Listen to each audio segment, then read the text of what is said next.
সব ইনিংসে সেঞ্চুরি হবে না, কিন্তু কিছু আরো কিছু ইম্প্যাক্টফুল নক খেলা সেটা করতে পারলেও আবার he could be knocking on the door. Senior লেভেলে একটা ম্যাচও খেলেনি এগুলো, সে আন্ডার 14 আন্ডার 19 খেলে গেছে।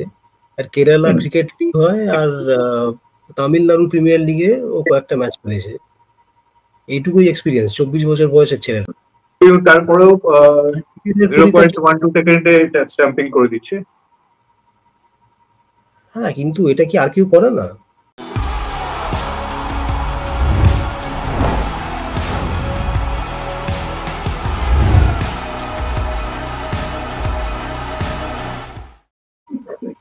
নমস্কার, বিনোদনীতে আবার আপনাদের সকলকে স্বাগত জানাই।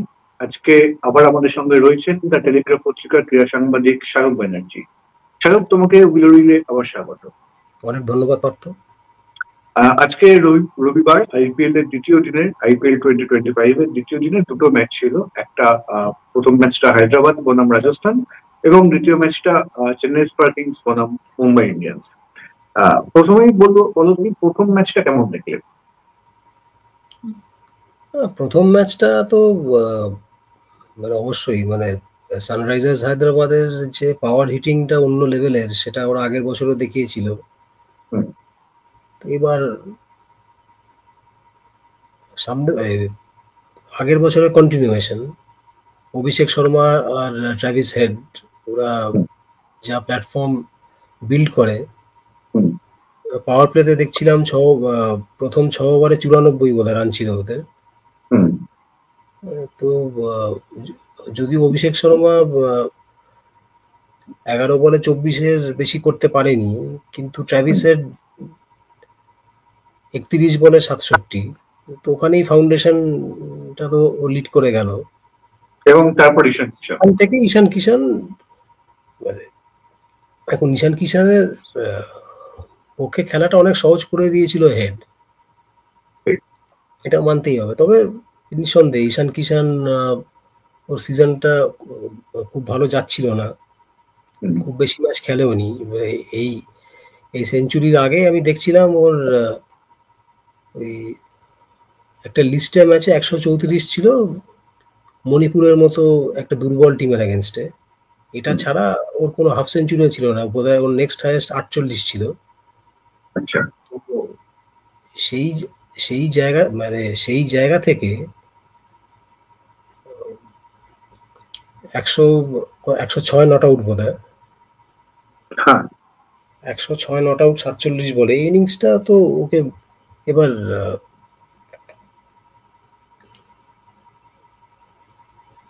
অনেকটা ওকে লাইমলাইটে ফেরত এনেছে।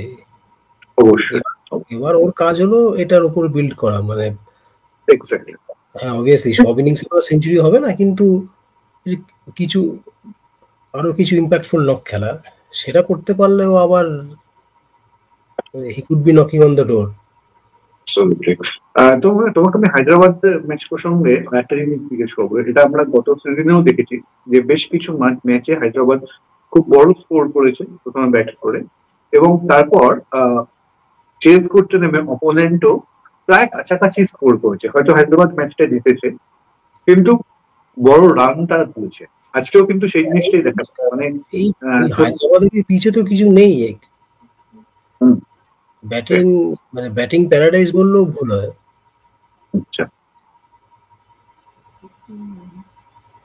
এই যে বেল্টার অফ আ ট্র্যাক, এই ফ্রেজটা আমরা অনেকে ইউজ করি ক্রিকেটে, তো ওর থেকেও আরেক ধাপ ওপর হলো। একদম বোলারদের বদ্ধভূমি বললেও কম বলা হয় যে পিচে খেলা হয়েছে।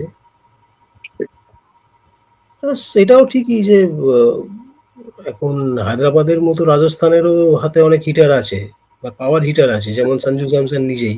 আজকে জয়সওয়াল আউট হয়ে গেল, তাই তাড়াতাড়ি আউট হয়ে গেল, তাই ছাড়া ধ্রুব জুরেল আজকে দেখলাম খুব ভালো বেশ কয়েকটা বড় শট খেলেছে। তো প্লাস সিমরন হেটমায়ার, সেও কিছু রান করেছে। এরকম পিচে যদি হিটার তোমার দলে ভালো হিটার থাকে, ভালো স্ট্রোক প্লেয়ার থাকে, তাহলে তো রান উঠবেই। অবশ্যই। অর্থাৎ তুমি বলছো যে এবারও হায়দ্রাবাদের প্রতিটা ম্যাচেই, মানে হায়দ্রাবাদে অন্তত যে ম্যাচগুলো খেলা হবে, হায়দ্রাবাদের হোম ম্যাচগুলো যেগুলো হায়দ্রাবাদে খেলা হবে, তো সেগুলো এরকমই বড় রান ওঠার সম্ভাবনা রয়েছে। এবং আজকে মানে একটু এদিক ওদিক হলে বোধহয় প্রথমবার 300 হয়তো হয়ে যেত T20। হ্যাঁ, ট্রাভিস হেড আউট হয়ে গেল তাই, বা অভিষেক শর্মা তাড়াতাড়ি আউট হয়ে গেল তাই, নাহলে 300 পার করে দিত ওরা। মানে আইপিএল এ প্রথমবার 300 আজকে হতেই পারতো। হতেই পারতো, হওয়ার খুব চান্স ছিল, কিন্তু এইটাই আর কিছু না। এই ধরনের উইকেট এগুলো spoils the fun. Absolutely, absolutely. এবার আসবো। আমি এদের দেখে মনে হচ্ছে এলেবেলে বোলার, কিন্তু তা তো নয়। এক্স্যাক্টলি। টাঙিয়ে টাঙিয়ে ছয় মারছে। শুভম দে বলে একটা প্লেয়ার আজকে, শুভম দুবে। শুভম দুবে বলে একজন প্লেয়ার, তার নাম বেশি শোনা যায় না। সে পর্যন্ত প্যাট কামিন্সের মতো একজন বোলারকে কাভার রিজিয়নের ওপর দিয়ে ছয় মারছে, অবলীলায় পুরো। একদম। একটা স্ট্যান্ডার্ড তো থাকা উচিত না? যাই হোক, এক্স্যাক্টলি, খুব দামি কথা বললে, একটা স্ট্যান্ডার্ড থাকা উচিত। এবার ঠিক ওইখানে যেখানে মানে রান বন্যা হলো বলা চলে, পাশাপাশি পরের ম্যাচটা Mumbai versus Chennai super kings. অনেক বেটার ম্যাচ আমি বলবো। যদিও ম্যাচটা আগাগোড়াই চেন্নাইয়ের আয়ত্তেই ছিল, ওদের কন্ট্রোলেই ছিল, কিন্তু অ্যাটলিস্ট লাস্ট মানে কিছুটা হলেও কম্পিটিটিভ হয়েছে, কিছুটা হলেও কম্পিটিটিভ হয়েছে। ওই ওদের মুম্বাই ইন্ডিয়ান্সের যে ইম্প্যাক্ট প্লেয়ার বিঘ্নেশ পুথুর বলে, মাল্লাপুর, যে সিনিয়র লেভেলে একটা ম্যাচও খেলেনি এগুলো, সে আন্ডার-14 আন্ডার-19 খেলে গেছে। আর কেরালা ক্রিকেট লিগ হয়, আর তামিলনাড়ু প্রিমিয়ার লিগে ও কয়েকটা ম্যাচ খেলেছে। এইটুকুই এক্সপিরিয়েন্স, 24 বছর বয়সের ছেলেটা, তো সেটা খারাপ বল করেনি। যেহেতু সেই দিক থেকে দেখতে গেলে সিএসকে এর ক্যাপ্টেন ঋতুরাজ গায়কোয়াড় ওই ইনিংসটা না খেললে ওই পিচে 156 তাড়া করতে গিয়ে কিন্তু আরো অনেক বেশি চাপে পড়তে হতে পারতো সিএসকে। প্লাস রবীন্দ্র শেষ অব্দি অ্যাঙ্কার ইনিংসটা।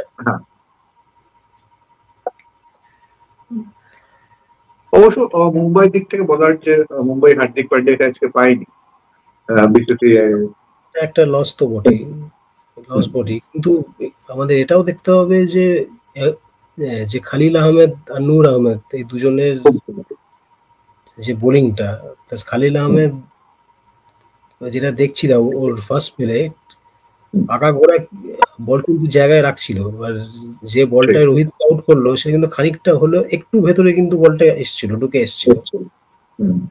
ওই শটটা ভালো খেলেনি ঠিকই, কিন্তু তাও অবশ্যই। হ্যাঁ, খালিল আহমেদের ক্রেডিট অবশ্যই আছে, এবং সেই সঙ্গে নূর আহমেদ এসে ওই 51 রানের পার্টনারশিপটা স্কাই আর তিলক বর্মা তো খানিকটা স্টেবিলিটি দিচ্ছিল মুম্বাইকে, কিন্তু ওই ঠিক সময় এসে ওই স্কাইকে একটু জাস্ট চেঞ্জ অফ পেস করে দিয়ে ওকে স্টাম্প করে দেওয়া। তারপর যে যে বলটা তিলক বর্মাকে আউট করলো, বেশ ভালো বল। এই বল সাধারণত আমরা কুলদীপ যাদবকে করতে দেখি। আর আরেকজনকে কেমন দেখলে, যার আইপিএল এ এবছরও খেলা সম্পর্কে তুমি আইপিএল এ যে প্রিভিউ অনুষ্ঠান সেখানে খানিকটা সমালোচনাই করেছিলে, আজকে কেমন দেখলে? এবং অবশ্যই ওই নয়, মানে জিনিসটা আমার একটু অদ্ভুত লাগে যে সারা বছর কি করে কোনো ঠিক নেই, তারপরেও 0.12 সেকেন্ডে স্টাম্পিং করে দিচ্ছে। হ্যাঁ, কিন্তু এটা কি আর কেউ করে না? আচ্ছা, স্কাই যতটা এগিয়ে গেছিল ছিল ক্রিজ থেকে অনেকটাই এগিয়ে গেছিল। আর ধোনি এমনিও একটুখানি দাঁড়ায়। হুম। তো সেই ফ্র্যাকশন অফ সেকেন্ড অ্যাডভান্টেজটা ও বরাবর পেয়ে এসছে, এখন ওই আজকেও পেয়েছে। এবং বল রিসিভিং করার যে টেকনিক্যাল বিষয়টা উইকেট কিপিং এটাও করেন। সেটা সেটা হ্যাঁ, সেটা এখন দেখো, মানে এখন এইসব ২০ ওভারের একটা খেলায় কিপিং করা সেইভাবে তো পরীক্ষিত হয়নি। এখন টাফ চান্স কিভাবে নেয়, যেখানে ওকে দরকার হতে পারে একটু ডাইভ দেওয়া, তো সেটা হুম, করতে পারবে তো? সেটা করতে পারলে খুবই ভালো। তো এই তো ঠিক একদম কথা। দর্শক যা দেখতে চায় সেটাই। Exactly, exactly. অনেক ধন্যবাদ স্যার আমাদেরকে সময় দেওয়ার জন্য। আশা করি খুব তাড়াতাড়ি তোমাকে অন্য কোনো অনুষ্ঠান করবো। অনেক ধন্যবাদ। আহ